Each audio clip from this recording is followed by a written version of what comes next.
Xbox On. Welcome to Xbox On, a podcast with one host about one console, Xbox. I'm said host, Jesse DeRosa, and on today's episode, we'll be talking about the latest Xbox news for the week of April 15th, 2021, including: is Kojima Productions working with Xbox for their next game? And more.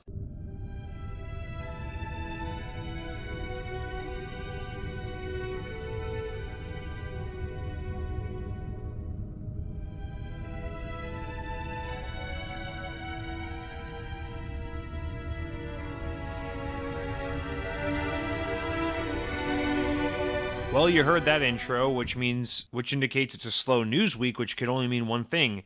Xbox has no games, PlayStation wins, console wars over. Alright, but welcome to another week of Xbox On, episode 97. 97 weeks in. Thank you. Here we are. We're gonna do this week, even though the news didn't really seem to bring it this week, but that doesn't mean I'm not going to bring it. So, just because it's slow news week doesn't mean we won't find some bullshit to talk about. So rest assured, while we don't have a lot of news, we do have enough news, and more importantly, we have enough comments that I'm sure we could get this sucker to at least a solid hour and 40 minutes. What do you say? Now, here I am on this fine Wednesday evening, recording the show as I normally do. I want to update you guys a little bit about something not Xbox related, of course.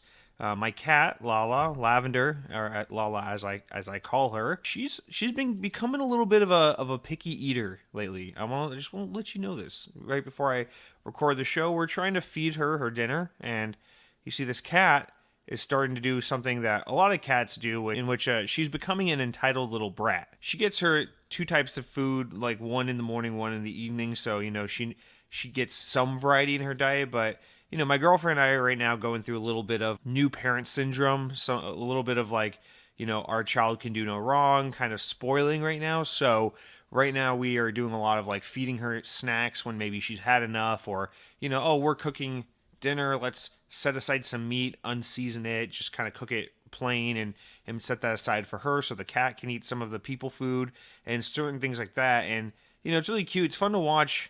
It's almost kind of sad because, and I assume everyone's pets are like this, because it's like, for example, say you're cooking steak, right? You're cooking steak for yourself one night, and you decide, you know what? Fuck it, I'll cut off a bite or two of my steak, and I'll just kind of cook it separately. No salt, no pepper, no seasoning of any kind, no butter. Just splash a little water in the pan, throw some steak in there, and just let it kind of cook till it's not so raw, and then serve that to your pet. So it's safe to eat, but whatever. And, I assume any pet looks at that and is just like, oh my God, yeah, this is so much better than kibble or whatever the fuck it is you feed your pet. And so, that makes sense to me. I get why pets in general are so into that. But it is a little sad because every time we do have a scenario like that, like if we're cooking fish, we'll give her a little bit of fish. If we're cooking, chicken, we'll give her a little bit, whatever the case may be.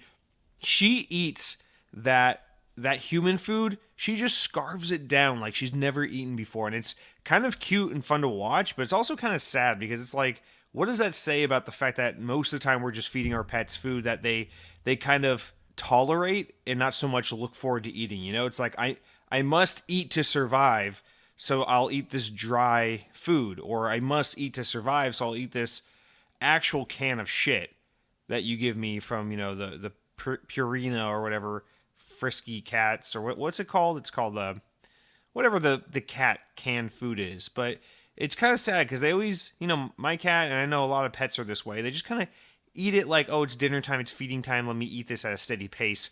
But no, my cat will devour human food if you give her human food. And it's just kind of sad to watch because it just says clearly that she's not enjoying her regular food nearly as much as she should. But maybe that's a little bit how we are as humans as well, right? You eat healthy brown rice and vegetables, and you tolerate it, but then it's the weekend, you go to the TGI Fridays, and maybe you're eating a little more excitedly because you're getting that new big top donut cheeseburger menu item, whatever the case may be. Anyway, I'm just bringing this up to say my cat's become a little bit of a spoiled brat lately because now she's so used to getting her people food because my girlfriend and I spoil her so much that now she's just not eating her cat food.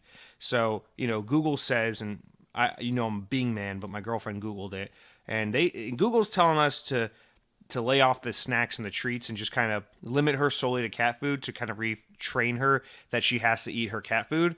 But it's a little hard because we are first time parents here, and we love our cat, and it's hard to say no, especially when they're so young and cute. So that's a little bit about what's on my heart, what's on my mind. I need to share that with you guys.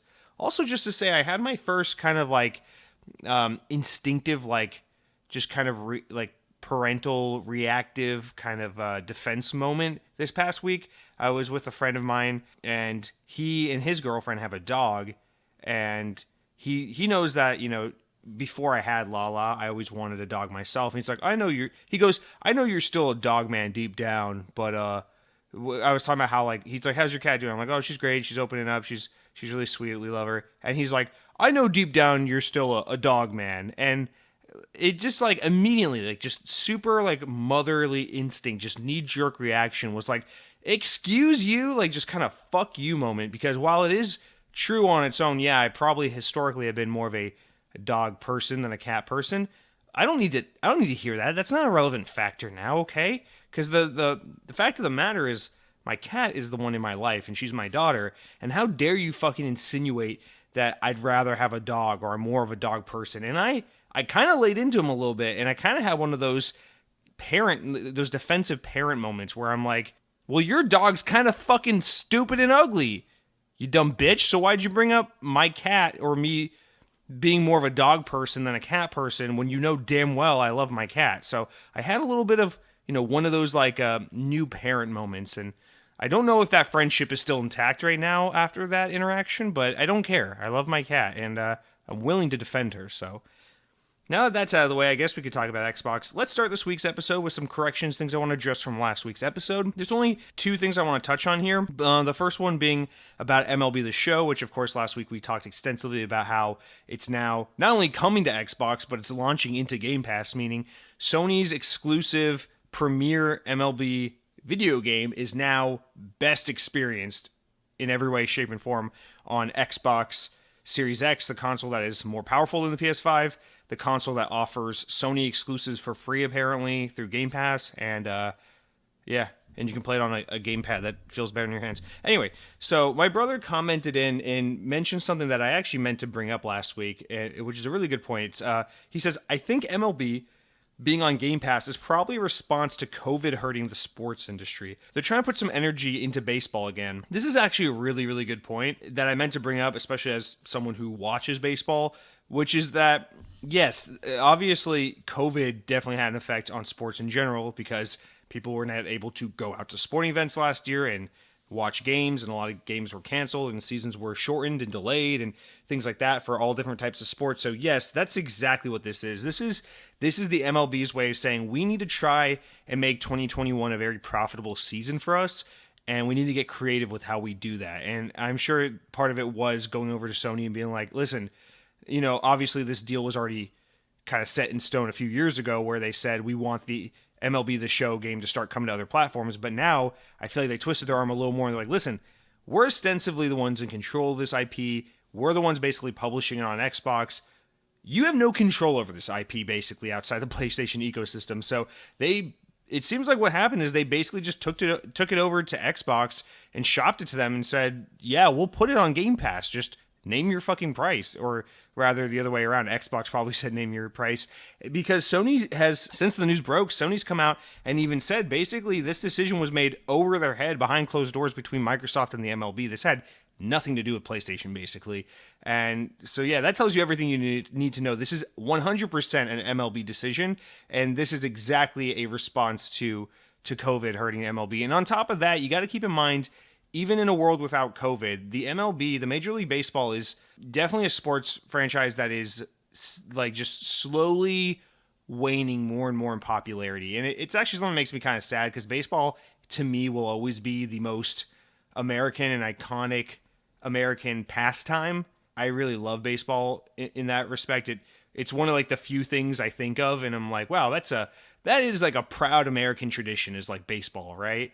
And even though, of course, nowadays, I think most people would probably say American football is the most American thing. It is important to note that baseball has, COVID aside, has just been naturally on the decline for years. So the MLB this is one of those, like, we need more ways to diversify our our revenue streams and get our brands and our products into more people's hands to try and, not only grow baseball instead of have it decline, but rather just make it more profitable in the meantime, because the MLB doesn't exist for our entertainment. Well, it does, but it exists for our entertainment so that these franchise owners and people can make money. Anyway, I don't know. I just want to put that out there. I thought that was a good point. Now, our second thing I want to continue on with, is our conversation from last week when I started the show by kind of talking about the whole is Game Pass profitable / sustainable conversation. How, I've always kind of come at it from the angle of it's not, because that's a thing I've been told and a thing I've heard, but I'm not really smart enough to weigh in any which way. And I kind of left it open to you, the audience, to come back and add to this if you had anything to add, and a handful of you did. So I want to read off some of your great insight that many of you shared over the past week regarding the Game Pass and whether or not it's profitable / sustainable conversation. Count Scotula gave us a little chunky paragraph, but that's okay. It's a chunky it's a dense paragraph, but it's in the best way possible because it's all interesting information. So put on your listening caps. I think it's always been a thinking cap. I don't know that there is a listening cap, but put on your listening caps, you little fuckers, and here we go. Count Scotula reads, Game Pass may not be profitable yet, but it's definitely sustainable. There's articles where Xbox references that games on Game Pass sell 2 to 4 times better than games not on Game Pass on average. They also say that Game Pass gamers spend 20% more on microtransactions for individual games and spend money on microtransactions for games on average, since Game Pass users play so many extra games. Xbox is targeting 50 million subscribers by the end of 2023, which would bring around 500 million a month, plus better game sales, plus more microtransaction sales. It all starts to curve north exponentially. I'm personally fascinated in this because I own a software as a service company. We charge 150 times less for an annual subscription on average than companies that simply sell you software license for a similar product. I actually have meetings with other companies regularly asking how our model could possibly be sustainable, and the answer is the snowball effect of reoccurring revenue on an exponential growth. The subscription model lets us undercut pricing, have reliable revenue, no CD sales team, sell add-on to extend value, and customers genuinely feel like it's a better value than having their software get old after 5 years and to have to renegotiate another massive contract to get updates and support. In 15 years, if Game Pass stands alone as the best game subscription service, you can bet they could have 200 million to 500 million. Honestly, who knows how common it could be, subscribers, and it will all suddenly make sense. The gaming population is only growing at this point. That's a really great point, Count Scotula, and I get what you're saying. That's kind of the Netflix model as well. But I'm not gonna weigh in here and claim to know shit about your business because I don't. I only know the small amount of what you shared in this comment here. But again, the thing that I get the whole snowballing effect. I get the whole, it's like, well, once you reach a number of subscribers that's just massive, it's the amount of revenue you're raking in from that reoccurring, monthly subscription is just so much that it becomes sustainable at a certain point. I get that concept, but again, it's like games are so expensive. They're so very expensive that, games are often way more expensive than movies. And the thing I don't get about it is it's like, to keep Game Pass compelling and interesting, Microsoft has to spend lots and lots of money on getting new games. And depending on whether it's a small game or a big game or from this publisher or that publisher, or whether it's internally developed, which is eating 100% of the cost by just throwing it out there onto the service, it becomes this thing of like, the cost of doing business versus the amount of profit you're bringing in. I get the concept. It's just, especially when you're talking about gaming, it's just such an expensive product they're offering that they had to have such a massive user base to really make it profitable. And I get that, until it gets to a point where the user base is just stupid large, that's where especially things like microtransactions come into play, and things like, oh, well, now this game is leaving Game Pass, and then Game Pass subscribers go out and buy the game discounted because it's no longer on Game Pass and things like that. I understand how those kinds of features and added perks play a role in the how to make this thing profitable conversation, but again, these numbers are so big and vague that it's just hard for me to understand. But not like I don't get the concept, but hard to understand as in like, it's really like it's really down to like, I don't know. It's like you really got to see the math to understand if it's, I don't know, because I guess the thing I get hung up on so much is like Netflix has notoriously like been in a precarious situation for like the majority of their of that company's existence, as long as it's been a streaming service. And it's because it's just they take everything they make and dump it back into Netflix. And it's just, I don't know. Judging off how Netflix has done it and become more successful over the years, I'm guessing there's a lot more money to be made in actually making your own content than licensing other content. I'm guessing because it's just a way to better control costs, maybe. Because I mean, you get to set the budgets of games based on what you see being sustainable or profitable. Whereas if you're just paying like Rockstar for their game, they get to kind of name their price. Does that make sense?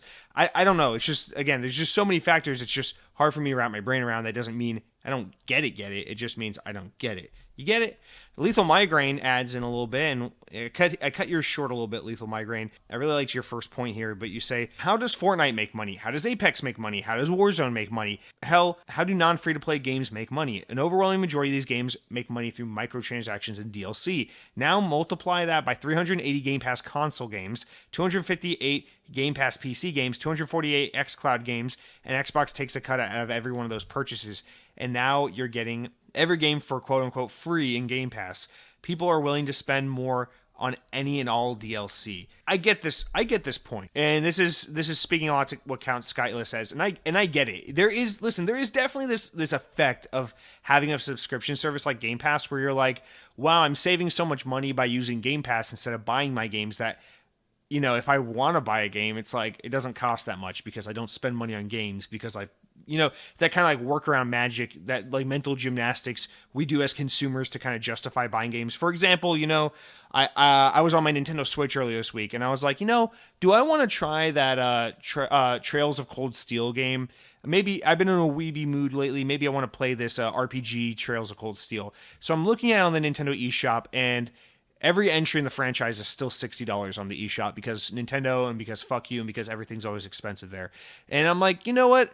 I don't buy a lot of games anymore because Game Pass, and I don't have to buy MLB The Show, which I was planning on buying because it's coming to Game Pass now. I didn't have to buy Outriders a few weeks ago because it came to Game Pass, but I was planning on buying it originally. So in a way, I've kind of saved $120 on games recently. So I guess I could buy this game on my Switch, and that's kind of the logic Xbox relies on. Not so much, with you buying games on Switch, but with that same logic applied to other purchases on Xbox, being like, well, I guess I could throw some money into this game because I didn't even buy the fucking game. I just got it for free because of Game Pass. So now I feel less bad about buying the DLC or buying the microtransactions or cosmetics or whatever because I didn't have to spend any money on the game to begin with. I just played it for free through Game Pass. I'm sure games like Outriders in particular and MLB The Show are going to make tons and tons of money off of that. And in fact, that's probably part of why the MLB wanted the show on Xbox so bad, is because they look at games like Madden, which is an incredibly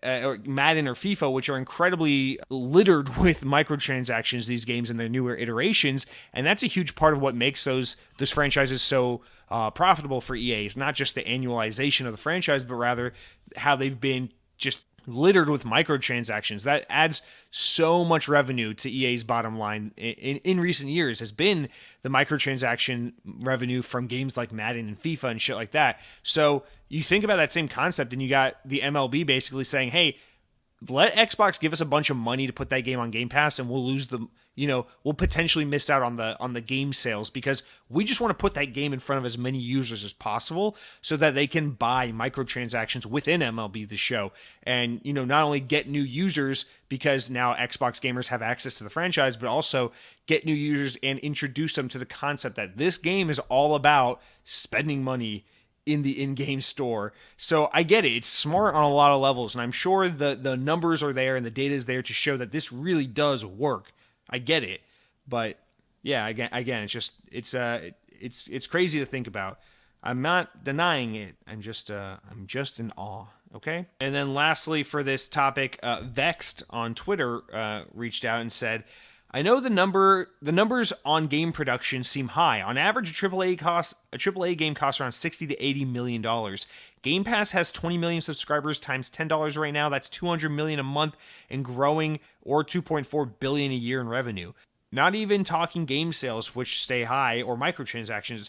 They could fund 2 AAA games a month in profit. I would like to point out that all you guys have very different numbers that you're throwing out here for similar things, but I get the concept. Somewhere, I think, with all the numbers being thrown out here, somewhere in the middle of all that is pretty, roughly like what we're talking in terms of, cost and revenue and things like that. So I get you. But yes, that is a good point. AAA games, I mean, you're lowballing a little bit because, yeah, there are AAA games that cost $60 to $80 million. A lot of AAA games cost way more than $60 to $80 million. Like games like Last of Us Part 2 cost like, I think that game's production was like over 200 or 300,000, $300 million or something like that. I'm looking this up right now. Production cost, Last of Us Part 2. Yeah, I mean, I'm looking up here. It seems like a lot of these games are closer to like the 100 to 250 million dollar range for the budget. Because you gotta keep in mind, even if a game only costs like just like sub $100 million to develop, you still got to take into account marketing costs. And for AAA games, a lot of time the marketing budget is a lot of times double what the production budget is there. So you think about a game like Halo Infinite that's been in development for like 5-6 years.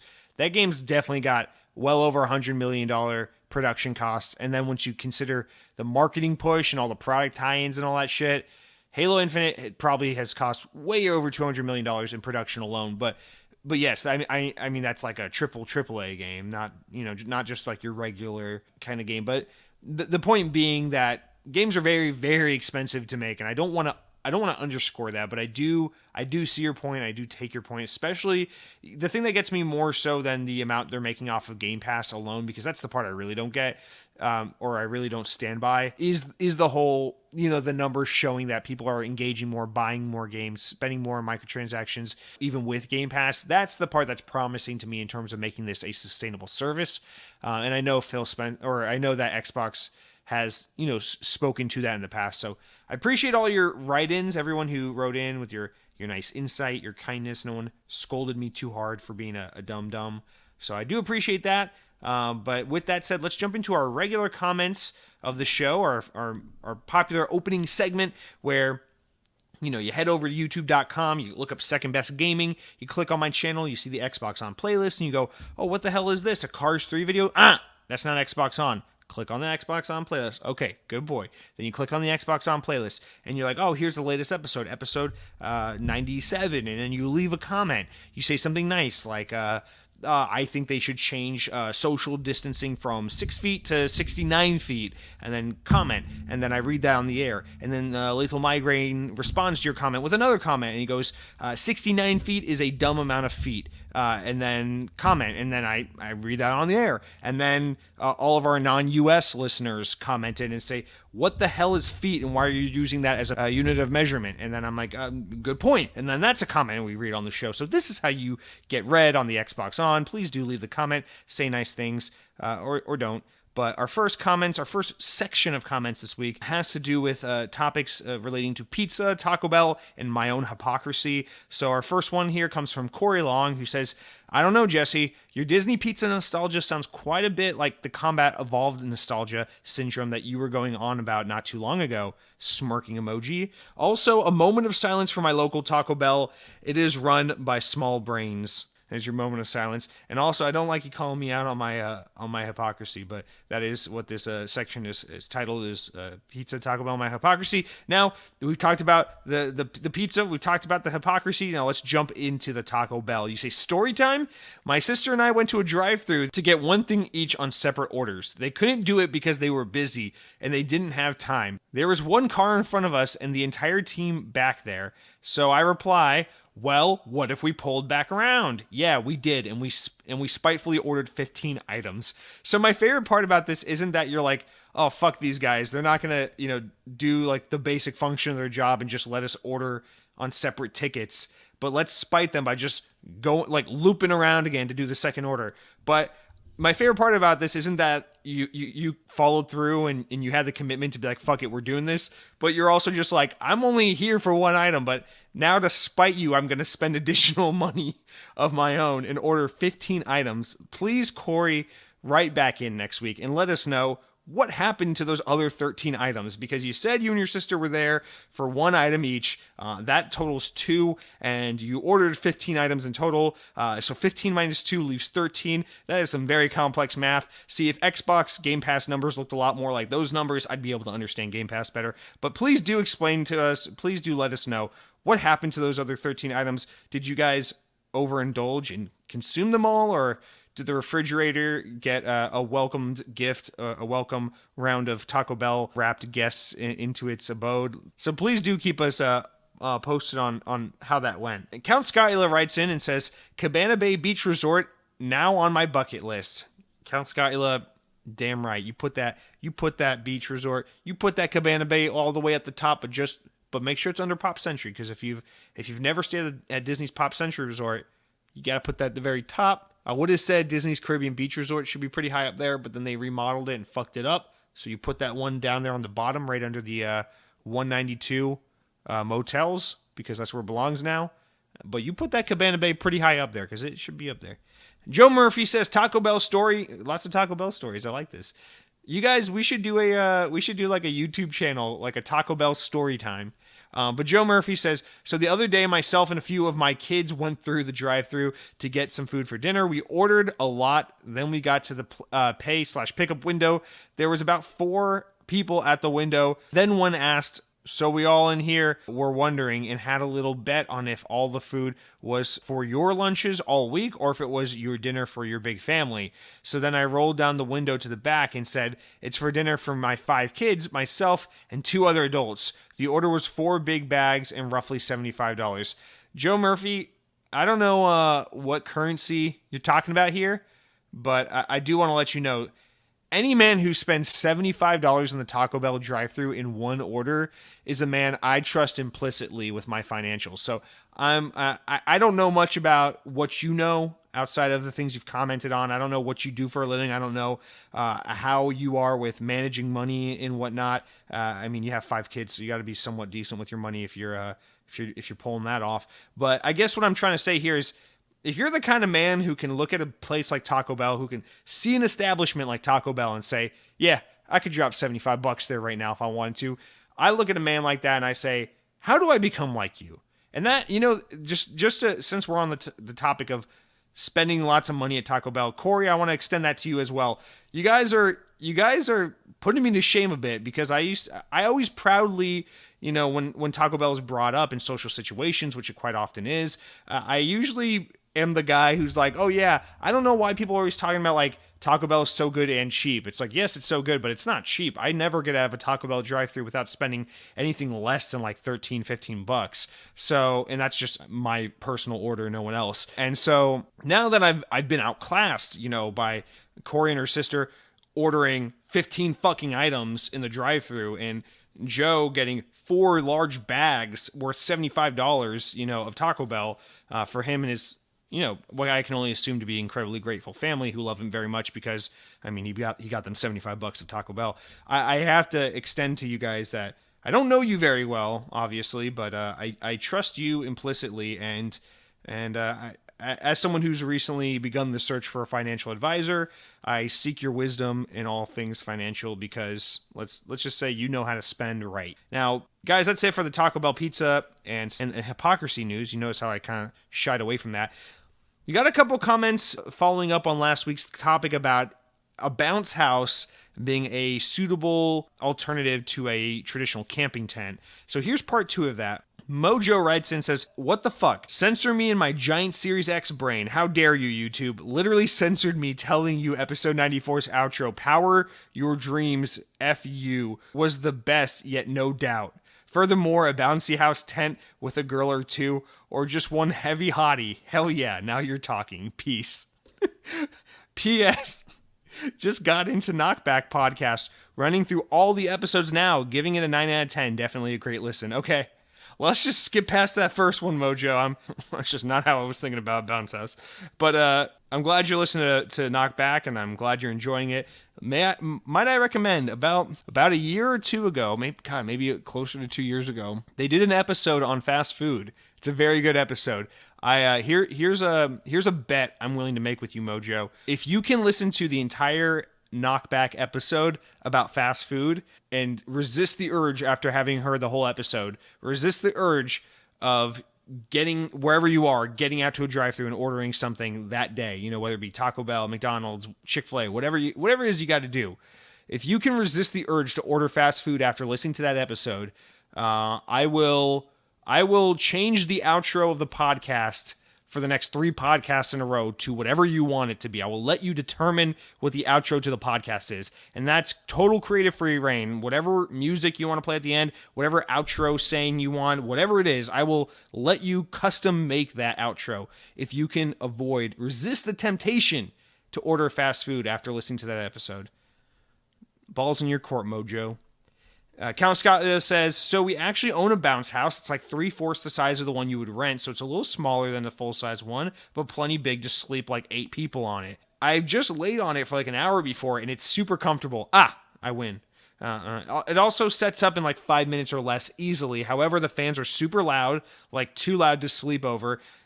If we leave it on overnight, it's coated with condensation. You'd be like drenched staying out there all night. So 2 things. I will say the condensation is something I had not yet considered. So, okay, point for the naysayers there. But I will also say, as far as the fan noise goes, I know you use the giant, inflatable thingy fan to erect the bounce house. But for some reason in my head, when I first introduced the idea of the bounce house as a tent, in my head I thought, it's probably like a quiet hum. It probably like fades out like white noise, kind of like, just like a nature sound. Maybe you hear it and you kind of forget you're hearing it, but it seems like it's quite intrusive. So it seems like I need to rent a bounce house and test this out. Although I live in an apartment, so I have no land to try this on. Squall Flips Mad Max. Is this just you just change your name, Flips? What is this? You change your name and your avatar. Don't go. When you do this, I get confused. I don't know what to do when I see similar person, different avatar. So what's up with that? But you say, personally, I rent an RV. I never sleep in a tent. I get sick, and I still get weirded out about the fact that bugs will still end up in the tent. I'm sure that's a really real fear, but I gotta be honest, I've only slept in a tent like 1 or 2 times in my life because I have no real desire in doing that. So I can't tell if that's a normal thing or if you just suck at properly pitching a tent. Squall Flips Mad Max.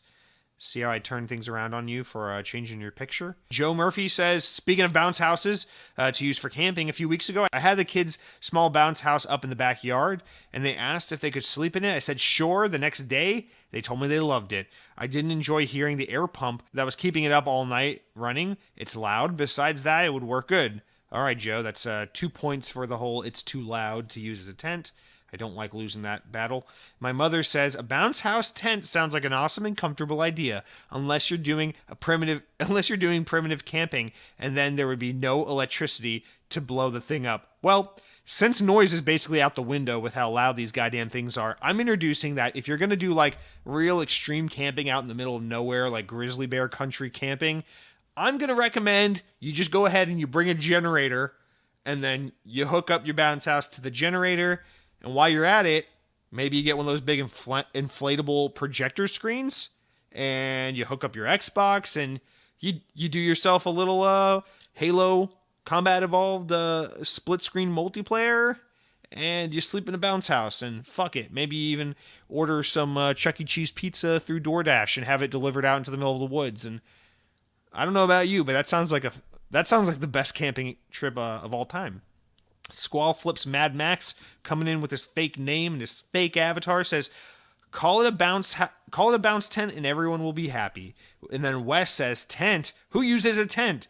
Throw up an enu or hammock and you'll be straight. Only PlayStation fanboys and Taco Bell haters use tents.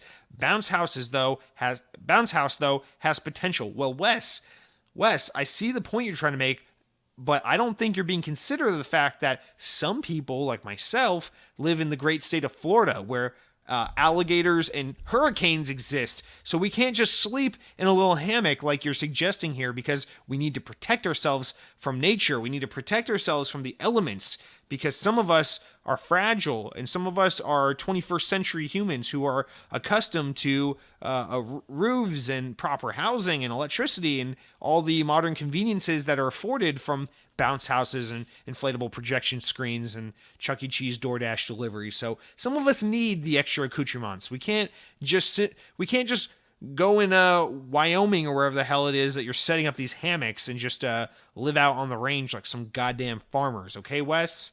Thank you for writing in. Moving on from the tent conversation, Mike Correa comes in. Correa comes in and says, hey, Jesse, you remember G4? Well, apparently it's coming back, and it's going live this year. I don't know how it's going to do, but if it's going to have the OG hosts Morgan Webb and Olivia Munn, I'll totally be gleaming. Remember that pro gamer T Squared that had that bit where he gave pro gamer tips on Halo 3 maps that everyone would abuse the next day? Hoping to God they do without that guy.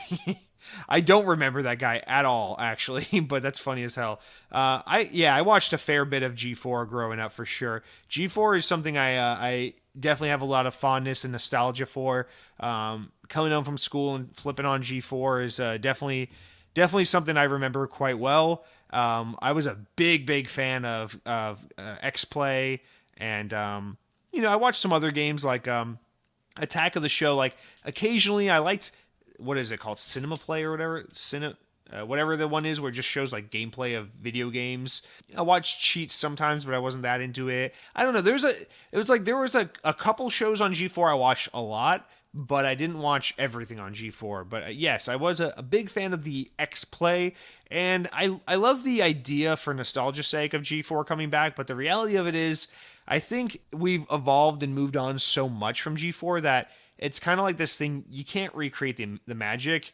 And on top of that, G4 kind of hurts a little bit because when I was young, I really admired and loved Morgan Webb and Adam Sessler, the hosts of X-Play, so very much. I thought they were both incredibly talented and funny. And while I actually don't have anything against Morgan Webb, in fact, I'm not even too familiar with what she's been up to all these years, I kind of hate Adam Sessler a whole lot. He's become such a little bit of a cuckboy on the internet in recent years, and I just honestly can't stand him, and it kind of breaks my heart a little bit because I just have so many great memories of him and his show from when I was young, and now every time I see him, I'm just like, this fucking guy. So I don't know. I don't even know why I bring that up other than to just say it's like, my connection with these hosts isn't the same as it was anymore, and these shows are kind of antiquated and don't really, make sense in the age of YouTube where, like, as great as these shows were for the time, I think their kitschiness and campiness and kind of low budget fun camaraderie kind of thing it had going for it was fun and worked because it was at a time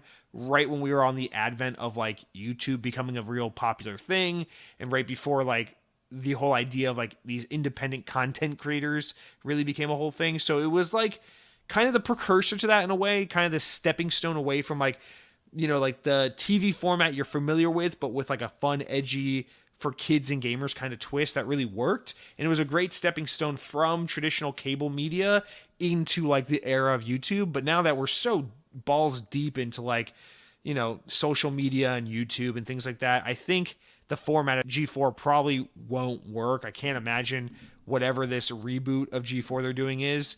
I can't imagine that it's going to work. And I assume it's very heavily YouTube oriented anyway, but wishing the best for all the people involved in this project. I know there's a lot of excitement around it, and I'm glad you're excited, Mike. I hope it ends up being great. Personally, I'm going to choose to remember G4 for what it was and appreciate those memories and move on and continue to just watch when I want my video game content, watch the likes of like Act Man and Video Game Donkey and Scott the Woz, because that's the kind of modern day G4 that I look forward to. But Lethal Migraine writes in with our next comment, and he says, "Look at your comments a few weeks ago. I already tried Mountain Dew Whiteout. One sip right into the trash. It's awful. Note, the same gas station with Mountain Dew Goji Citrus Strawberry has bottled Mountain Dew Whiteout. I will try Whiteout again tonight, just for you, Jesse, and then clean that disgusting taste out of my mouth with Goji Dew." Lethal Migraine? How the fuck has Tsurugi not banned you yet? That's all I gotta say about that. And now we get into the rest. The remainder of the other comments, if you will. Scout Cotula, or Count Scotula, if you want to read it not like a dyslexic freak, says, the optics on MLB The Show situation are bad. I just bought a PS5 this generation, and I'm like regretting my purchase. I told myself this will be great. I'll never miss out on any game, if I'm interested in it, of course. But with so many games on Game Pass, I can't justify any game for $70 now. I'd pay $40 maybe for Eternal Max. I have been playing Oddworld Soulstorm, and it's okay. It was a free game, which is incredible, but it has this painfully unintuitive throwing mechanic that I absolutely hate. You know, Count Skyla, I've heard similar things about Oddworld, where it's like, oh, good thing this game was free because it's good, but not like pay money for it good. So you're not the first person I've heard that from at least anecdotally. But yeah, man, I get it. Especially, you know, if you're a PlayStation gamer who either hasn't played Xbox in a long time or just doesn't play Xbox or even Nintendo or whatever, and like you're on PlayStation Island, you just play your PlayStation, that's totally cool. I can get how it's like easy for you to just be like, whatever, PS5 is just like PS4 is just like PS3, you know? New games come out, we spend money for it.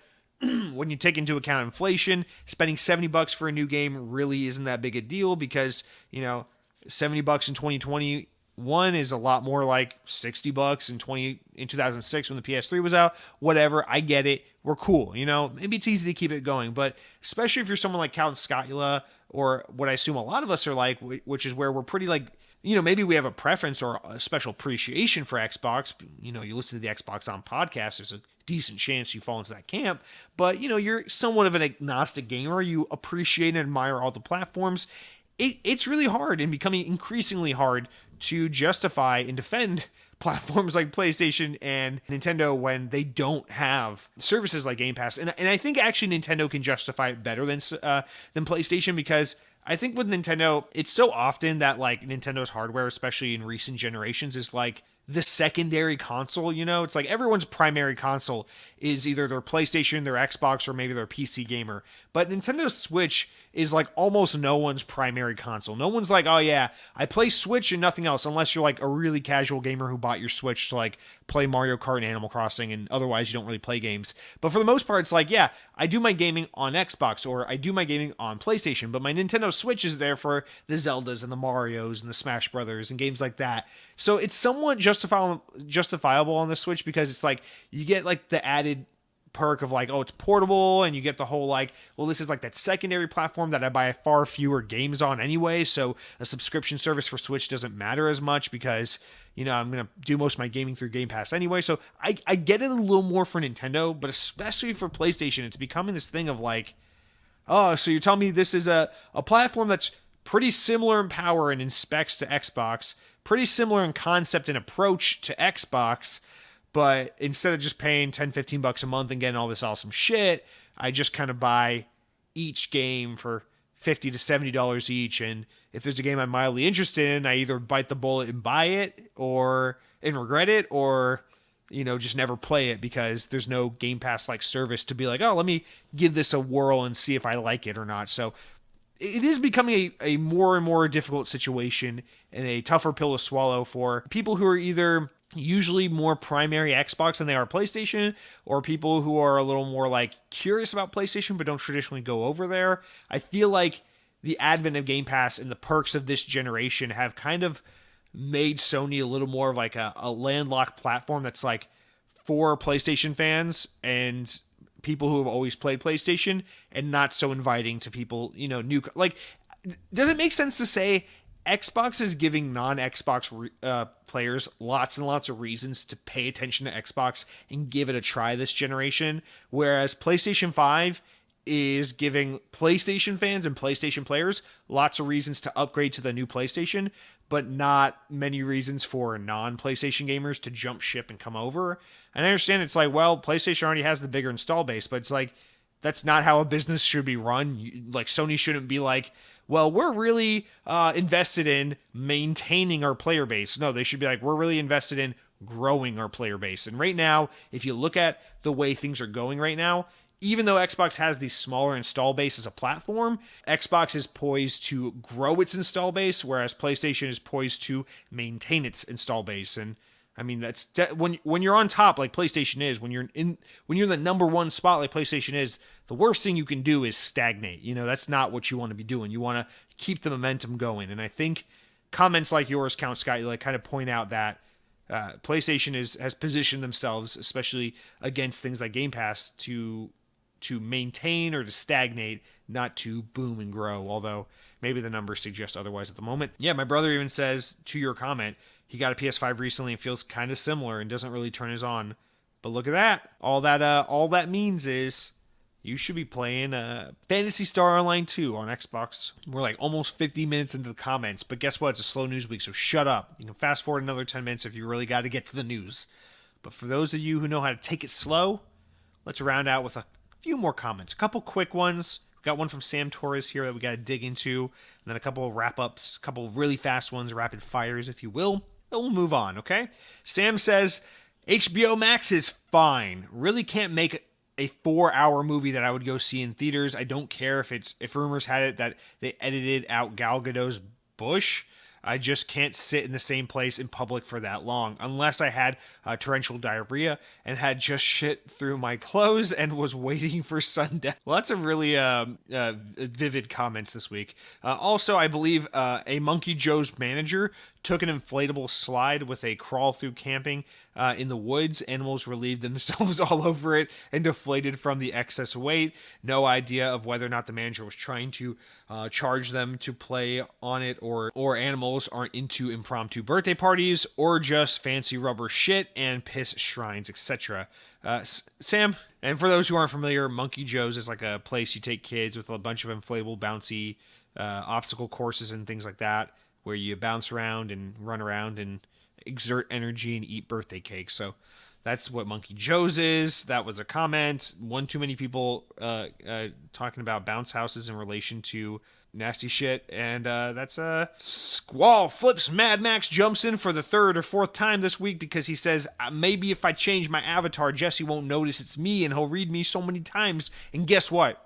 I guess it worked. Because you said, bro, Outriders is so damn fun. The gameplay loop is very good, and I liked it. I ended up purchasing it. Glad this game is kicking Avengers' butt. And, after they made Spider-Man exclusive, it was dead to me immediately.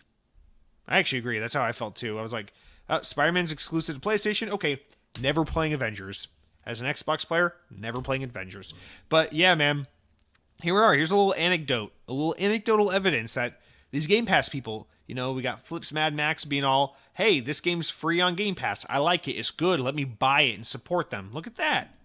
I guess it does work. Nice. Lethal Migraine says, dedicated handhelds are for babies. Either play games from the Play Store or Game Pass or forget about it. You can play Outriders on mobile. MLB The Show will be there too. That is in reference to me last week saying that I was going through a little bit of a Nintendo Switch renaissance, and I've been playing my Switch lately, despite the fact that I often rip Nintendo to shreds on the show. So that's what that was in relation to. My brother jumps in and says, I actually agree with you. Handheld consoles are dumb. Phones render them obsolete. I'd like the Nintendo Switch 8,000 times more if it were more powerful than a home console. If I'm in a car for an hour, I don't need a dedicated console for the experience, especially if that means the rest of my time I'm using it at home and it's underpowered. So I guess what you're saying is you'd like to see Nintendo make a powerful home console rather than a severely underpowered portable hybrid. But whatever, I get it. To each his own, okay? First of all, both of you guys, you're entitled to your opinions. Let me just say, there have been so many times in recent years, as I mentioned many times on the show before, I have fallen out of love with Nintendo so much over the years, and I've leaned harder and harder into my love of Xbox over the years. It used to be like, when I was little, it was like, I love Nintendo, I like Xbox. Then I got to like my middle high school years, and it was like, I love Xbox and Nintendo pretty much equally. And now I'm getting older, and it's like, I kind of hate Nintendo, and I love Xbox so much. And that's kind of how that the two have kind of just changed over time. Why am I bringing that up? Because I gotta be honest, I really have been having a little bit of a Nintendo Switch renaissance, a little love affair with my Switch lately. I've, in fact, been playing my Switch more than my Xbox the past 2 weeks, which I'm not proud to admit, but it's the truth, and I gotta be honest with you guys. So I gotta say, I've wanted so bad for mobile gaming to be a thing that I can view as like legitimate. And I've wanted so bad for things like Project X Cloud to be a thing as well. But it doesn't work for me, man. I've tried. And now there are definitely, I think everyone has the example, everyone even not mobile gamers has had the example of like a phone on their iPhone, a game on mobile here or there that's kind of taken their attention. There have definitely been mobile games throughout history where it's like, I'm oddly really into this game right now, and you play it a lot, and that's fine, and it's fun, and it's good, right? I think for me, most recently, there's a game called Hot Wheels ID that I got pretty into for a while there. I was playing it a lot last summer on my Razer phone, which is a gaming-focused phone, before I switched to my Microsoft Surface Duo. And, you know, it's a Hot Wheels game, and I played the fuck out of that all summer, and I'll be honest, it was nice.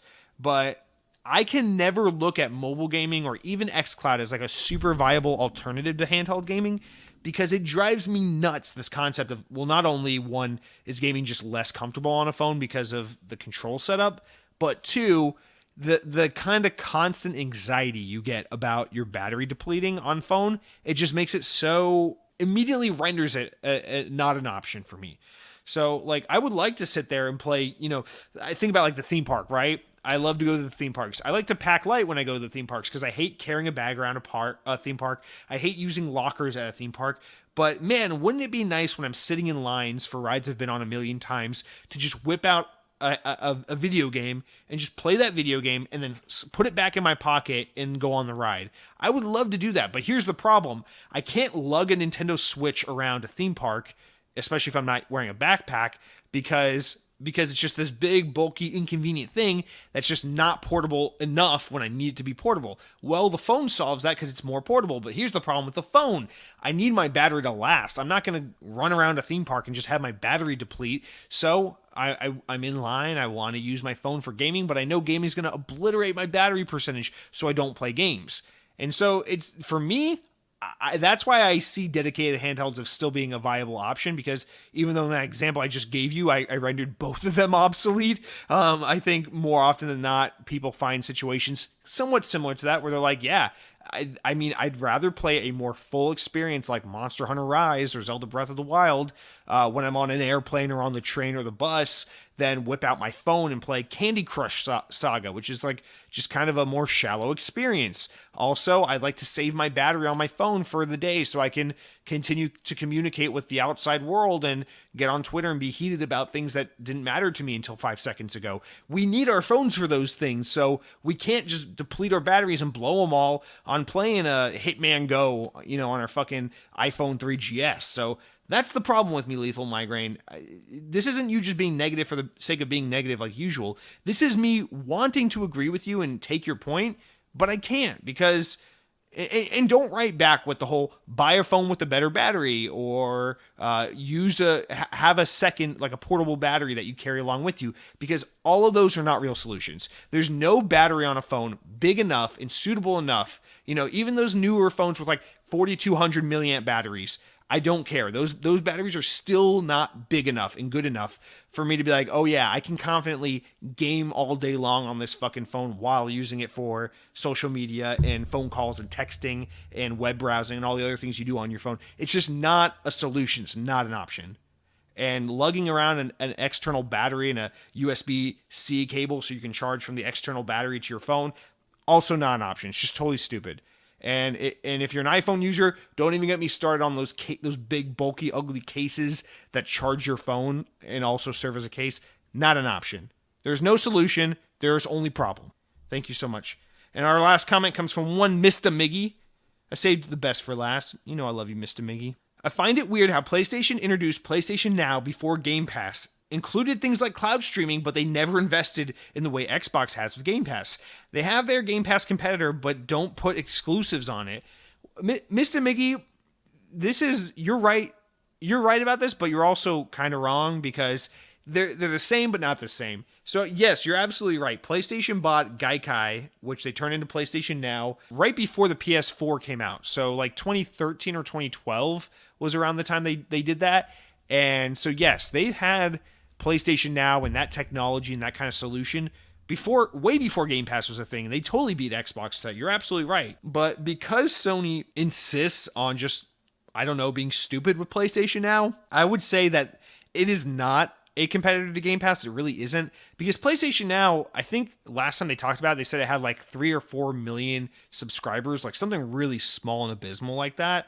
So first of all, just compared to the success of Game Pass and comparing the amount of subscribers to PlayStation Now to the amount of subscribers to Xbox Game Pass, and then also taking into account the amount of time on the market both those services have been around, it's not even a competition. Xbox Game Pass is way more a thing than PlayStation Now is. So first of all, that. Second of all, the reason why PlayStation Now can never actually be a Game Pass competitor isn't even because PlayStation doesn't put their first-party content and launch it into PlayStation Now. It's not even because of that. It's more than anything, it has to do with streaming. It's because PlayStation Now is exclusively about streaming games, and no one fucking wants that. See, the reason why Game Pass is so goddamn cool is because I get the real experience. I go, Outriders is on Game Pass? Cool. And then I download Outriders to my Xbox, and I boot it up and play the game off my console the exact same way I would if I went out to the store, bought a physical copy, and popped the disc in my console. The same way I would if I went to the Microsoft Store, bought the game digitally, and downloaded it to my console. It's the same fucking experience from a subscription service. It's awesome. And now, can you stream with Game Pass? Of course you can. You can stream through xCloud. You can stream on your PC. And I hope at some point in the future they add streaming to the console in a more like mass market, full features set kind of way. Because I think it would be awesome if you could be like, Red Dead Redemption 2's on Game Pass. I've always wanted to give that game a try, but I never have. Let me stream it for a couple hours because it's an 80 gigabyte game. I'll stream it for a couple hours. If I find it interesting, then I'll download the whole thing and play through it. But if I find out it's like not my thing, then I'll just stop streaming it and be done with it. And that way you don't have to waste your time downloading and waste the hard drive space. That'd be a really great feature for Xbox Game Pass, and I hope they add that. But other than that, that's why Xbox Game Pass works, is because it's about the real full-fledged experience first, and the streaming solution as the alternative, as the option for when you can't have the real thing. This is why when Phil Spencer talks about how they see Xbox as being a multifaceted brand with the console and the PC and the Android devices and all these things with cloud and the most powerful box ever made, this is how all these things are able to coexist, is because when people sit down on their couch in front of their 4K TV on their $500 next-gen, super powerful 120 FPS gaming box, they want the real deal. They want the full experience. It's like what my brother was just saying about the Switch. He plays the Switch on his couch. He doesn't play it in the car. So that's why the Switch doesn't work for him, is because he wants Nintendo to make a device that's powerful and beefy and good for the way he plays games, which is at home in the living room.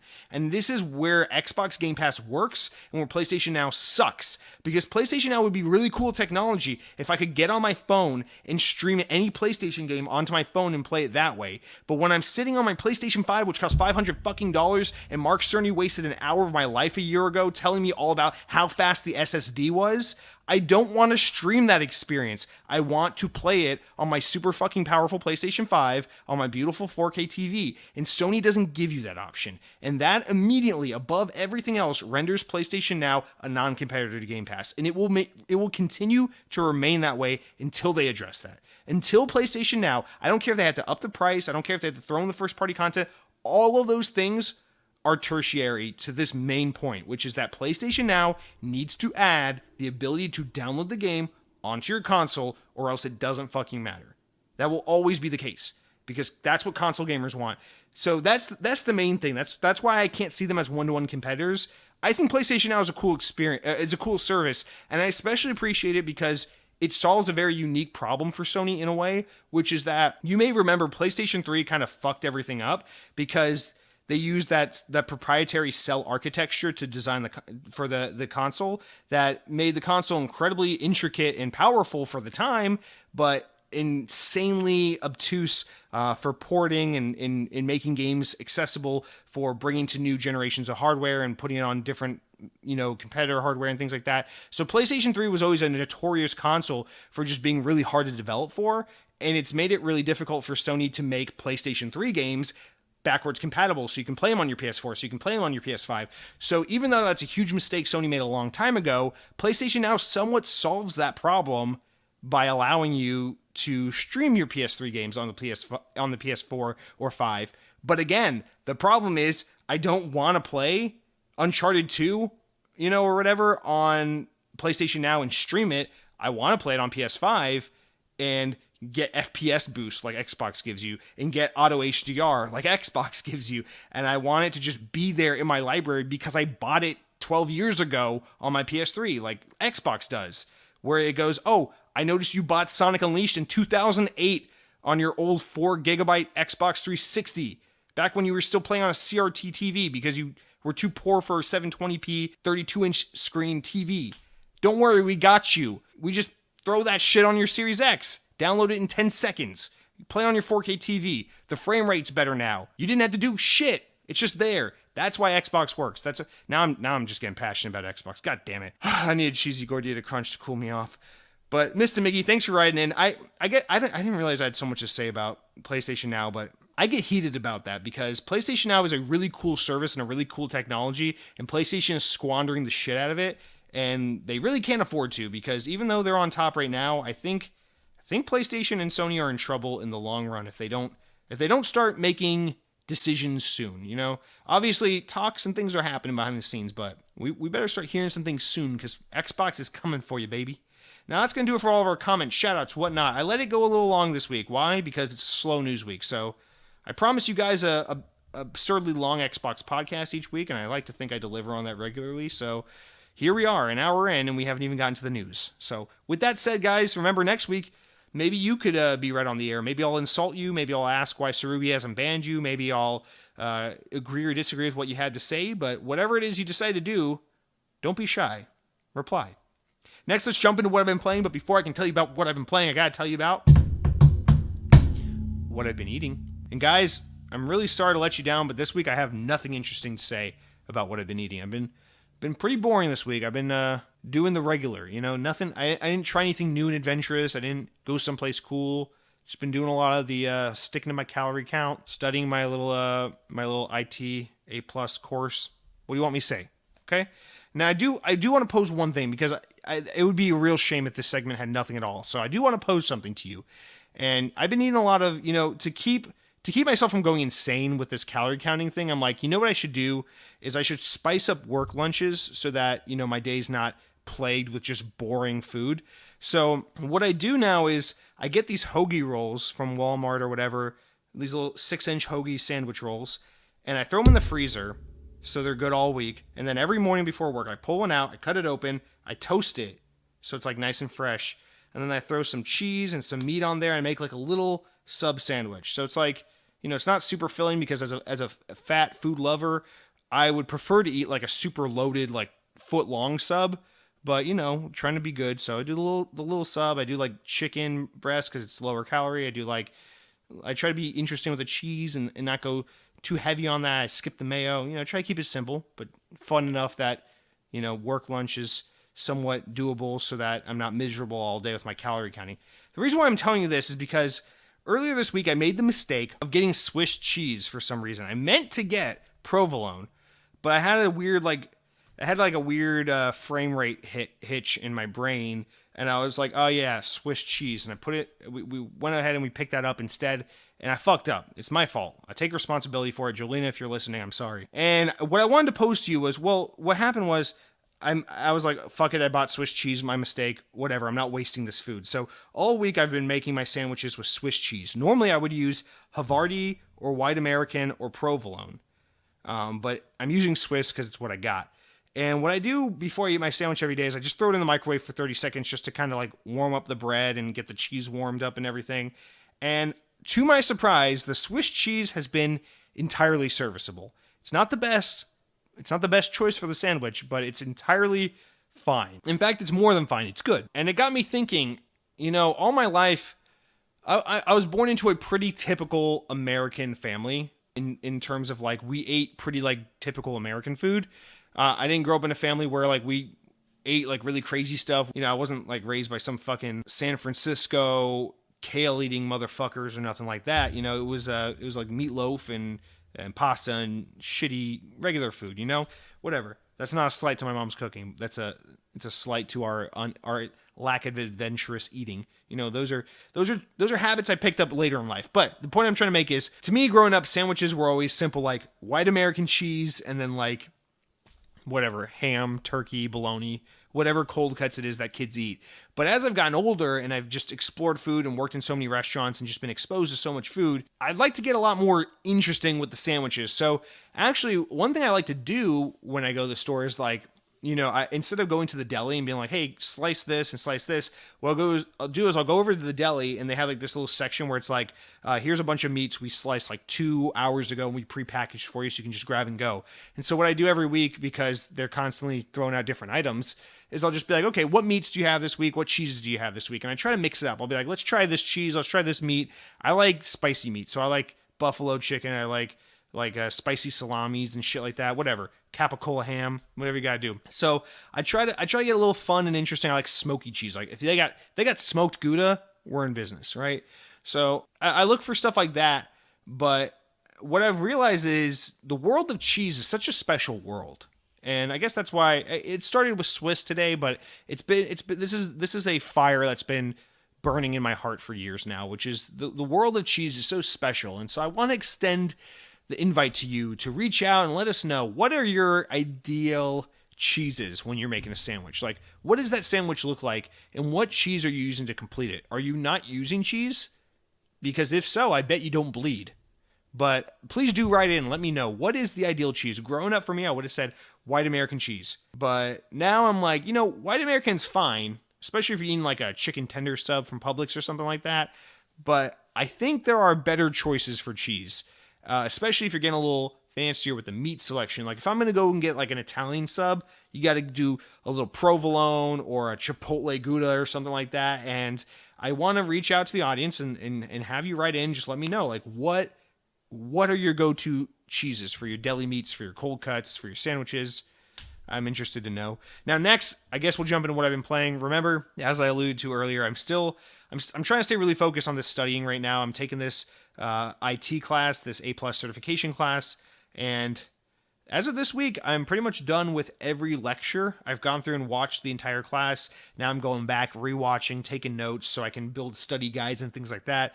I'm going to try to get this certification the next couple months. So I'm really dedicated to that. I'm 2 weeks down. I've been studying every fucking day except on podcast days, except today I did manage to sneak 30 minutes of studying in. So I'm pretty proud of myself in that. I'm staying consistent. Even when I don't want to study, I still find the time. I'm going to do this. I'm going to get this certification, and then I'm going to tell you guys all about the components of the Xbox Series X. I'm going to tell you all about the NVMe SSD storage and what that means and everything, but you got to give me some time because I'm not certified yet. So until I got that certification, you can't trust my words. So calm down.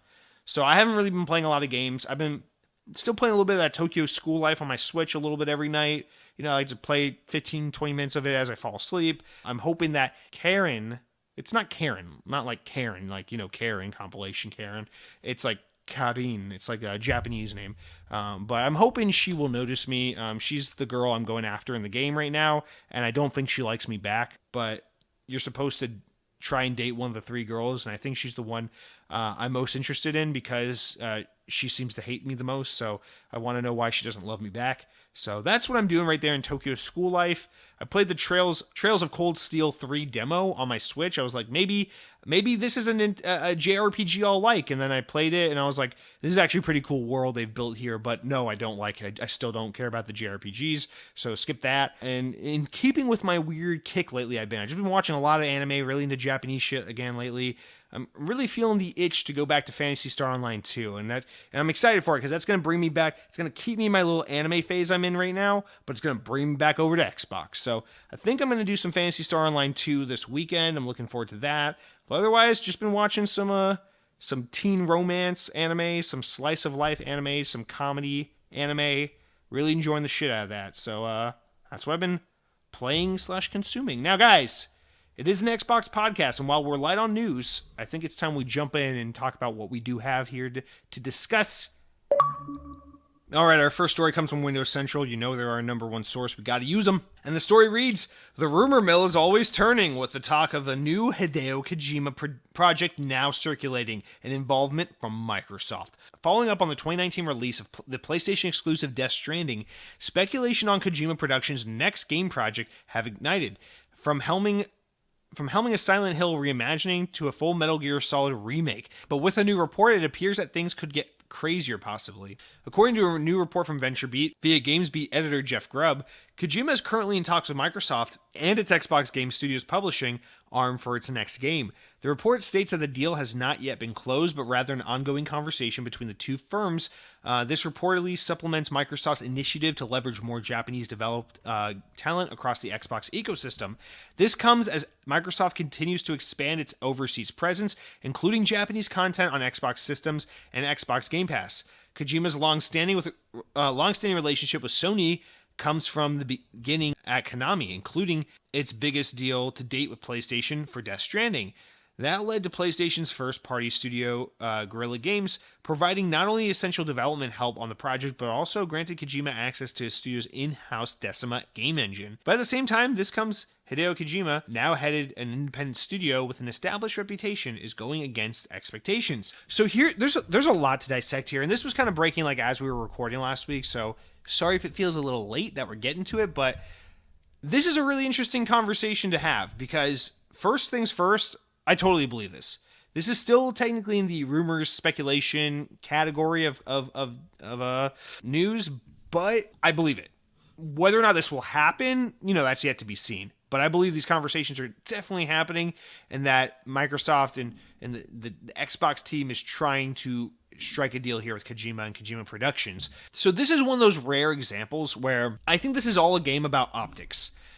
Death Stranding, which came out in 2019 on PS4 exclusively, it's the first Kojima Productions game, after Kojima left Konami, after all the fallout with Konami and Kojima, after Metal Gear Solid 5 came out and all that stuff. Death Stranding, exclusively on PlayStation, published and mostly funded by Sony and developed with aid from PlayStation's team Guerrilla, the people who make Horizon Zero Dawn, made on Guerrilla's own engine Decima, as the story notes here. That game, Death Stranding, kind of flopped a little bit. Now, it got tons and tons of press because it was a big first-party PlayStation game. It got tons and tons of love from Kojima fans, and it got lots and lots of press coverage because PlayStation, because Kojima. So naturally, it gets all eyes on that game. For better or for worse, who cares? But yes, that game drew a lot of attention.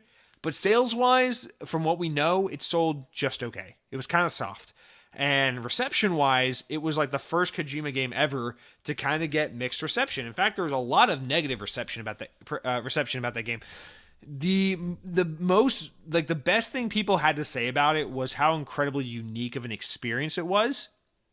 But it was one of those at the risk of ostracizing a lot of people, because a lot of people played that game and were put off by it and were just like, this is weird, I don't know what this is, I don't want this. And then a lot of people played it and were like, this is weird, I don't know what this is, and I love it and I want more of it. So Death Stranding was a pretty polarizing game, to say the least. So you look at this and you're like, okay, you got a guy like Hideo Kojima who had a rough relationship with Konami up until, he left and got away from them. And he has a legendary reputation. He's one of the most well-known game developers, designers, directors, writers in the history of video games. He's so incredibly well-known, highly regarded. You have a guy like that who's maybe, gotten a little too in his head at this point in his career. And you think, is the thing that grounded this man Konami kind of keeping him at bay, saying, no, stay focused on Metal Gear. That franchise is popular. That franchise sells. And we're at this point now where it's like, is that kind of what kept him successful? Were these years of being kind of limited and caged into Metal Gear Solid? Because the second he was cut free and allowed to just be like, hey, here's blank check, go make whatever you want. When Sony allowed him to do that with Death Stranding, he made something that was pretty unique, but really obscure and weird and polarizing to a lot of people. And so, one project, Death Stranding, isn't enough to really make that decision or draw that conclusion. But it's an inherently risky thing at this point for someone to be like, okay, we saw what Hideo Kojima did once he spun off from Konami and went on to do his own thing, and it wasn't that impressive in terms of like introducing the world to a brand new IP that's plenty successful. It wasn't that impressive. In fact, it kind of failed to be the next big Metal Gear Solid type franchise. So Sony's kind of approach was like, we're done, we're good. We have Death Stranding. Thank you, bye. And they didn't even publish the port of Death Stranding to PC. I forget who did. It was like 505 or someone like that did. I don't remember who. Maybe it was Private Division. I thought it was 505 who published it on PC. Don't quote me on that, but Sony basically just pulled out after that and were like, okay, we're good. And so at this point, it's like, well, this is the perfect opportunity for Microsoft because Hideo Kojima is someone who is still, even after Death Stranding, incredibly highly regarded and well respected in the industry. He is associated with making not just like good video games or popular video games or well talked about video games, but like the kind of video games that are like industry defining, experiential, and artistic. So if you put Hideo Kojima's name on a project, people look at that with like fucking like Oscar bait, like glow in their eyes. It's that kind of project when Hideo Kojima is assigned to it. So I think Xbox desperately needs stuff like that because those kinds of games are usually so heavily associated with the PlayStation brand. And so Xbox needs that stuff. Xbox also needs more Japanese content and more of that market. They've been struggling to get it. They've been yearning for it forever. This is a great opportunity in that respect. Sony's kind of like, okay, we're done with him. That one and done thing. Death Stranding didn't really perform how we wanted to. You go figure out what you want to do next, buddy. Again, perfect opportunity for Microsoft to swoop in and take him. And the thing that makes all this make especially good sense is that Sony can't afford to just be like, oh yeah, you may or may not make a successful game, but we'll take a chance on you, right? They can't afford to do that because Sony's whole thing is like, they just want nothing but the highest quality of games. Microsoft can afford to do that. Microsoft's got the money. Microsoft doesn't have this track record to uphold of only releasing the highest quality of games. Microsoft's usually associated more as the fun brand. It's like, yeah, fuck it. We'll put out a little cartoony Battletoads game and then fucking State of Decay 2 alongside Gears 5. Like, we don't care. We just want cool, fun games. So I think with that being kind of the way the cards are set, it makes perfect sense for Microsoft to swoop in and be like, Hideo Kojima, here's Game Pass. Here's our amazing amount of money we can offer you. Here's all the time in the world. Just get to work with your team. Let us know what you need and go create what it is you want to create. We're here for you. We need this on Xbox. I think that's exactly the kind of thing they need to do. Because even if it runs the risk of being like Death Stranding and not being incredibly successful from a sales perspective, if he goes out there and makes something kind of obscure and artsy game like Death Stranding, Xbox needs that. It's not about the money they're going to generate from selling copies of that game or getting people to subscribe to Game Pass just to play it. It's about the optics and the conversation that's going to develop around Xbox, where suddenly you got a guy like Hideo Kojima who always draws the attention of the YouTubers and the games media and the personalities and all that stuff. You get a guy like Hideo Kojima attached on an Xbox project, suddenly the media is constantly covering this. Xbox this, Hideo Kojima that, Japanese content on Xbox, Hideo Kojima on Xbox, Metal Gear Solid guy on Xbox. That sounds really, really good. And I think Microsoft might want to invest in a Hideo Kojima game exclusive for Xbox, if nothing more than for the association, the goodwill, and the press that comes with it. It's not about the money. And Microsoft can afford that. Whatever it is, you put it into Game Pass and you market the fuck out of it as, we got Hideo Kojima on Xbox, suck it. And it's also another way for them to have one of those stories where it's like MLB The Show, where they're like, wow, they took the PlayStation guy and put him on Xbox again. Another great story for Xbox. This is a very easy win, and I cannot imagine Hideo Kojima would say no if you just offered him the right amount of money. Because right now, even though Hideo Kojima is a name that I think publishers would just throw themselves to his feet to get him to work with them, I think a lot of publishers are out there looking at Death Stranding and thinking to themselves, don't know if we want to work with that guy. He might be like too creatively unhinged, to be easy to work with, and he may be too dedicated to making projects that might not be lucrative or safe financial bets. And as we reach this world where gaming is just becoming more and more expensive, game development, and where publishers want to take fewer and fewer risks, there are very few companies other than Microsoft that can afford to be like, Yeah, we don't care. We want you. Because Game Pass. This is and Death Stranding is a perfect example. If Death Stranding had been an Xbox game all along and not a PlayStation game, it could have done so much better because Death Stranding, a really experimental, new genre, new type of game, could have done really well on a service like Game Pass where people could go, Hideo Kojima, that's interesting, but that game looks kind of weird. I don't know. Game Pass is the perfect place for people to be like, I'll give it a try. Let's see what happens. PlayStation for $60, only no other option, not as good a place to try that out. So I think Microsoft can also leverage that. Microsoft needs some Japanese talent on their platform. They need the press and the goodwill from the media of having something like the Metal Gear Solid guy on Xbox. So Microsoft needs to benefit in those ways. And Hideo Kojima can benefit from Xbox from saying, hey, you can be more creative and experimental on our console because we have Game Pass. So you can make something more obscure like Death Stranding that might be a little more off-putting to players who want experiences they expect, like third-person action or stealth or open world, like what he normally created before Death Stranding. And he can go ahead and make whatever that he called Death Stranding a Strand type game. So whatever the fuck that means, he can go ahead and make a Strand type game on Xbox, and it will do better just by way of people being like, yeah, I can afford to give it a try. All I got to do is download it and give it some time. You don't have to put the financial investment behind it. I think this is a match made in heaven that needs to happen. Microsoft needs to do this. And I cannot imagine, just like how Microsoft went to Bethesda and made an acquisition on a studio that wasn't for sale, Microsoft needs to do the same thing with Hideo Kojima, even if it's only for one game.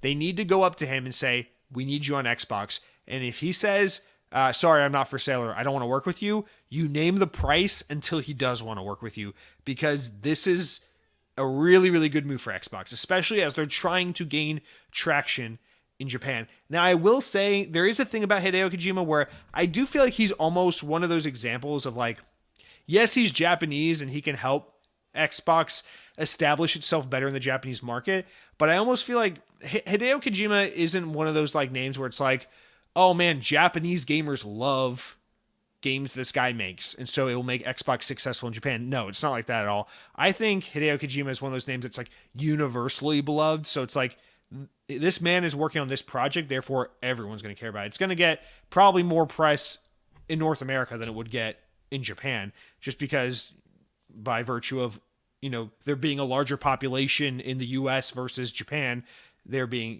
more opportunity to market and sell this game to a larger audience. So again, and if anything, that's the kind of thing Xbox needs to lean into more, because if Xbox is out there looking at like, how can we be the JRPG machine, or like the obscure like Nintendo Switch, PlayStation Vita, like Japanese smaller indie game or visual novel platform? It's like, they're not looking to become that. They don't want that.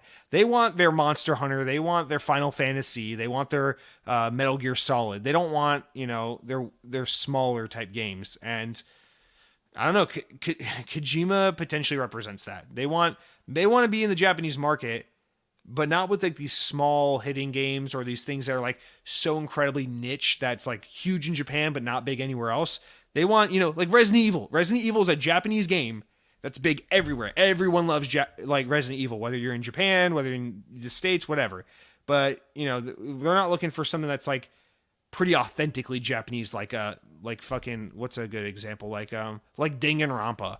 Like a game that's like extraordinarily Japanese and really popular in Japan, and then is only popular outside of Japan when you look at like Western kids that are really into like Japanese culture or like Japanese entertainment, like manga and anime and shit like that. Like, that's a little more of an obscure game. They don't need to be fishing for things like that. They need to be fishing for things like this. In fact, Xbox used to have one of those games. It was called Dead Rising. I don't know why the fuck, with Dead Rising 4, that one went to PlayStation. It was on Xbox and PlayStation, but it went multi-platform. I don't know. Whatever happened with that? That's Capcom. Anyway, now I'm just getting ahead of... Now I'm getting so far off topic. But anyway, I think this is a really good opportunity, and I think whether or not this happens, this is the kind of thing where I think Xbox needs to put 110% effort into trying to make this happen as much as it can. Now, the last thing I want to mention here before we move on is that famously, after Death Stranding came out, in interviews, Hideo Kojima said, I don't want my next project to be a video game. I want to make movies. He famously said he wants to get into filmmaking more. So I almost wonder, what does that mean for, the future of Kojima Productions? Does it mean Kojima Productions is going to become a movie studio, or does it mean maybe that's like a passion project I'll do with a second company I'll start, or what does that even mean? Because if the rumor is Xbox is trying to get Kojima on their platform, I mean, the last thing Xbox wants to do is greenlight a movie or a TV series, because remember, Xbox is trying to get games on their platform. They're not trying to go back to 2013 and be all games, or TV, Call of Duty TV. So that's the other side of the story. Is like, what on earth is Kojima even interested in making next? Because after Death Stranding, he said he wanted to make movies.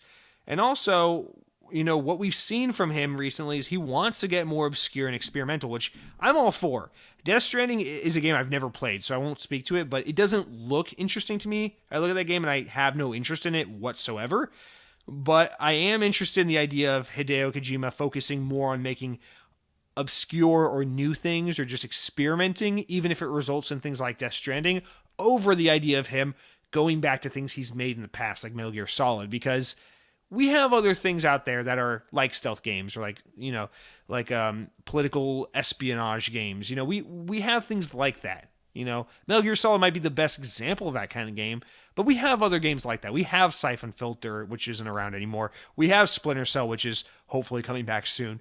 But the point I'm trying to make is, like, it's cooler to see Kojima be like, let's make something the world's never seen before. And I think, it's a high risk, high reward kind of thing. And if, let's say the next thing Kojima makes is really experimental and really weird, like Death Stranding was, but unlike Death Stranding, it's something that hits and it becomes a huge phenomenon and blows up and the world loves it. Well, what if that happens to be the game that they greenlight with Xbox? That would be a massive win for them. So I think high risk, high reward. Really great, if anything, just for the optics and the conversation surrounding it and the big dunk points they get on Sony. And if anyone can afford to do it, it's Microsoft. Not only that, but if Kojima wants to continue to do obscure shit, Game Pass is the platform for it over anything, not the $70 only PlayStation 5. So that is my wrap up on that. Our second and only other story of the week comes from IGN, and it reads, BioShock 4 developer Cloud Chamber, the new recently formed studio put together to make BioShock games, is now hiring. And a new job description for a senior writer may have guessed some hints at what's in store for the franchise. The new job listing, which was first reported by PC Games N, is specifically targeting applicants who, quote, can weave impactful, character-driven stories in an open-world setting, end quote. The senior writer also will assist in, quote, primary and secondary mission content, suggesting that the new BioShock will allow players to veer off the main path throughout the game. The role will be charged with assisting the, quote, creation and execution of the core story, including the writing of dialogue and other character narrative elements as directed, end quote. Side content isn't necessarily a revolutionary concept for BioShock, of course, although older entries in the franchise have been a little more on the straightforward and linear side, specifically with games like BioShocks 2 and 3, or Infinite, as it's properly called. Anyway, this isn't a massive story, but I think it's interesting enough, which is to say, it wouldn't surprise me if, BioShock 4, which is going to be the first BioShock, by the time this game finally comes out, it's going to be the first BioShock in a decade or more by the time it finally comes out, developed by a totally new developer, not Irrational Games, which is no longer a studio that's around anymore, not led by Ken Levine anymore. This is going to be a different BioShock. Kind of in the same vein of how Halo 4 is really different and really changed Halo, I think even more so, BioShock 4, whatever the next BioShock game is going to be a very different BioShock. So this makes all the sense in the world to me. And, this could be read one of two ways. Either with all the change and with all the new direction, they're going to try to go open world and lean really hard into that with BioShock, which on the one hand you can see because every AAA game is a fucking open world game nowadays. It's just how games are made.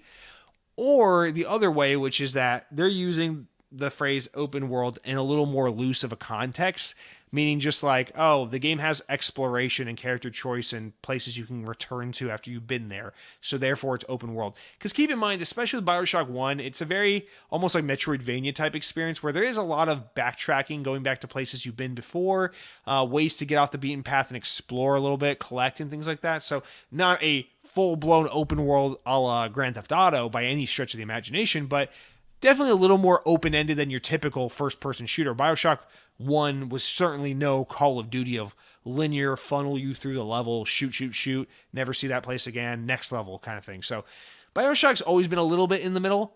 2 and 3 specifically are more linear. I never played Bioshock 3 to be fair, but from what I understand, 2 and 3 are a lot more linear. I have played 1 and 2. And I can definitely speak to 2. It's definitely more linear, although that game was not made by Irrational. Anyway, yeah, I think somewhere in the middle. I don't think they're saying we're going to make the Red Dead Redemption 2 of Bioshock games. You're going to be so blown away by how incredibly dense this open world game is. I don't think that's at all what they're saying. But much in the way that games are just open world now, even if it's just open world in the sense that like Tomb Raider is open world, I think the next Bioshock is going to have a lot more of an emphasis on open world exploration, which even though I constantly complain about how there's too much open world, I think it actually really could potentially work well for Bioshock because it is a game that is so incredibly dependent on its environmental storytelling, which is something that Metroidvanias or open world games are the best genres for exploring that kind of thing. So inherently, I think if you need to evolve a formula like the Bioshock gameplay formula, I think going open world is actually not a bad idea at all. And that's coming from, again, the guy who constantly complains about open world games. So this makes sense, and I don't hate this idea at all. But at the same time, if they're going to try to sell me on a new Bioshock game that's 50-hour campaign and opportunity to spend hundreds of hours in exploring this world, if that's what they're going to try to sell, if they're going to try to make this the next Fallout game rather than the next Bioshock game, I'm going to immediately be like, okay, no, I'm good. I'll just I'll stick to not playing the new Bioshock. Thank you very much. So again, I think this is squarely somewhere in the middle. It's just a lot of interpretation and people being excited that there's even a lick of Bioshock news to talk about. But nonetheless, it's hard to say without a proper reveal. But more to the point, I hope this just says that we're all that much closer to this project being like a legitimate thing. Although the position they seem to be hiring for seems like a position you would need in the earlier phases of game development. So I still suspect we're many years off from seeing this game. At the earliest, my speculation is that at the absolute earliest, this is a 2023 game, but more likely a 2024 game. So we will probably have to wait a long time to really see that. But guys, with that said, that's our news for the week. It's a like I said, short news week. Now we do have the important enough news stories important enough to make the podcast, but not important enough to warrant their own discussions. So we'll blast those really quick. We do have a handful of them. But other than that, that's it. So real quick, while Xbox has begun dropping the requirement for gamers to have active Xbox Live subscription to enjoy their free-to-play games, it appears that a few notable exceptions are still lagging to catch up with a new feature parity. Both Activision's Call of Duty Warzone and once published but now independent Destiny 2 seem to require some back-end adjustments to turn their games truly free-to-play. But for now, it looks like there won't be any fixes available for those games until an undetermined date. So no free-to-play, full free-to-play, no Xbox Live required on those games for at least a little while longer. Then Windows Central reports that Bethesda Studios Alpha Dog has been experimenting with more mobile games based on Bethesda-owned properties, including a Doom spin-off game for Android devices that's apparently been out for a while, but people just didn't know about it because they never announced it. They never said anything about it. It's just been silently in a kind of testing phase. So the game is called Mighty Doom, and similar to popular mobile game Archero, which I've never heard of, the game is like a top-down kind of shooting mini Slayer game where you rip and tear through rooms of enemies. You can literally go ahead and look at this in the Google Play Store. It's been there for months now, but apparently they just never announced or say anything about it because it's still in some kind of testing or beta phase.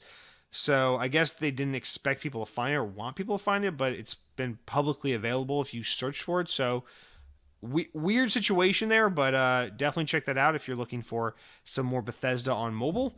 Next, GamesIndustry.biz reports that Creative Assembly, the team behind Halo Wars 2, have announced that they're opening a new UK studio in Horsham, West Sussex.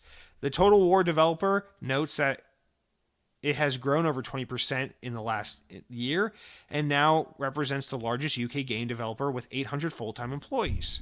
That's surprising that they're the largest. Creative Assembly said that the new office expansion is intended to support the company's continued growth.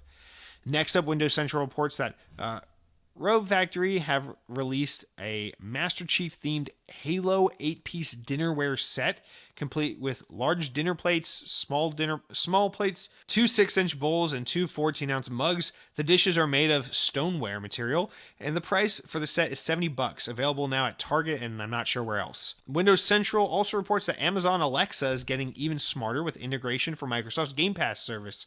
According to PC Magazine, starting available now in the US, Amazon Alexa users can link their Xbox account to the Alexa app and use their voice for a number of Alexa commands.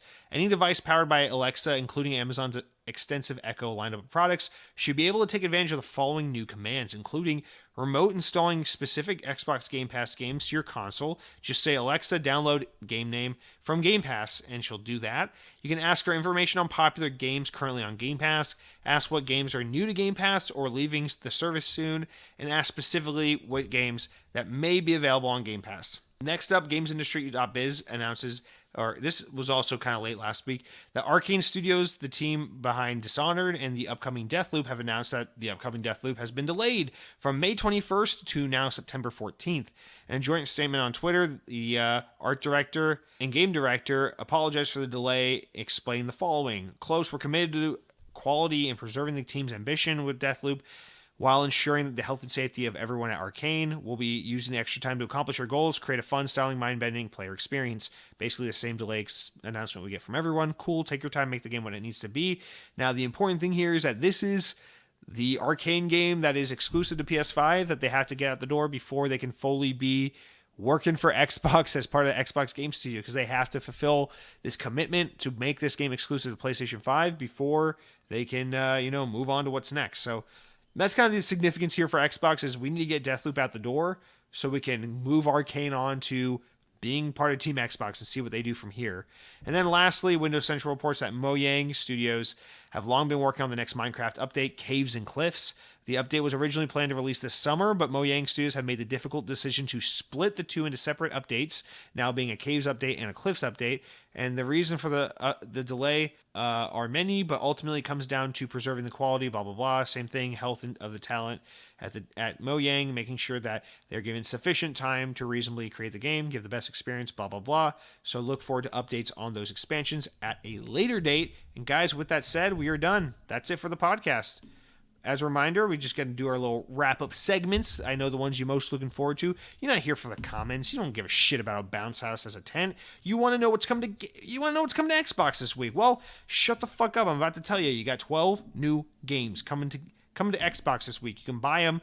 They're coming out this week. On April 13th, it's Xbox One X Enhanced, so it's enhanced for last gen. It's Night Squad 2, a top-down game where you play as a Night Squad. Not like knights with swords, but like knights like the nighttime. Kingdom of Arcadia comes out on optimized for new consoles, but it looks like it was made for iPhone circa 2000 never. The Friends of Ringo Ishikawa comes out April 14th and is also an NES-looking game. Hitchhiker comes out April 15th and looks actually pretty cool. I saw this on the Nintendo Direct today. It looks kind of interesting. I kind of want to play it. Rain on Your Parade comes out April 15th, and God knows what the fuck that is. It looks like a bunch of kids smashing the shit out of cars. That's what happens when you don't let children drive. Savage Halloween comes out April 15th. I definitely want to play this game. It is like an 8-bit 2D platformer Halloween adventure game. It looks fucking awesome. Kind of reminds me of the game Forever Halloween, which was a Steam PlayStation Vita game. I wonder if this is the same developer. Next comes Sure Footing, which is some kind of little cyberpunk-looking 2D jumpy game. And then The Dark Side Detective, A Fumble in the Dark, comes out April 15th. This game also looks awesome. Lots of cool games this week. It is some like 8-bit looking, carnival, Halloween type looking game. Why are there so many cool little Halloween type games coming out in the middle of April? I don't know. Heal Console Edition comes out April 16th. It's optimized for Series X and S, so you can use next-gen power to heal yourself from having to play that game. MLB The Show 21 Digital Edition Deluxe, April 16th, optimized for Xbox Series X. You know it's the game you've been waiting for. It's Major League Baseball, more like Major League Bitch, because that's what Sony looks like, because their game is on Xbox Game Pass. Now, next up, we've got Super Meat Boy Forever. This is a game that is a sequel to Super Meat Boy Not Forever, and I thought this game came out 2 years ago, but whatever. Tribal Pass is a deer hunting top-down 2D game, and I have no interest in it, and therefore you shouldn't either. That is going to do it for all of our new game releases of the week, but wait! You fucking idiot. I haven't told you about the games with gold that were the exact same last week, but here they are again anyway. Fuck you. Vikings, Wolves of Midgar, available for the whole month. Why haven't you downloaded it yet? Are you dense? Truck Racing Championship? Holy shit, it's available April 16th through May 15th. And then don't forget about Dark Void. It's available until April 15th, so download it now or forever hold your peace. Today is the last day to download this game, you fucking dolt.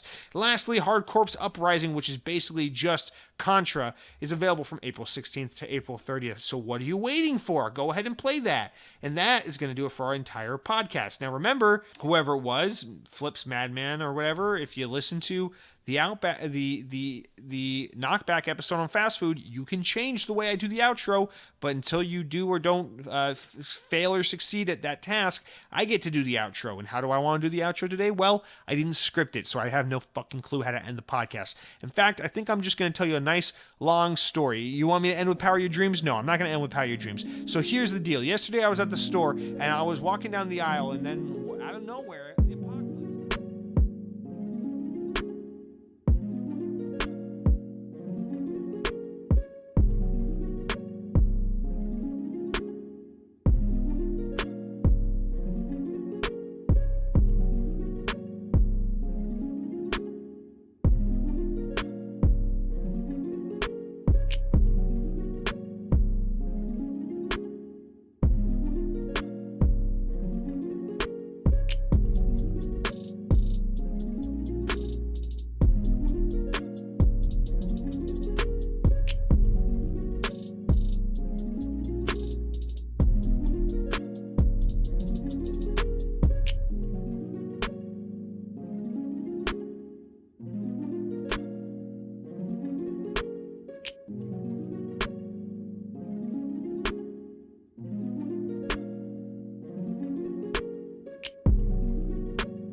Big box.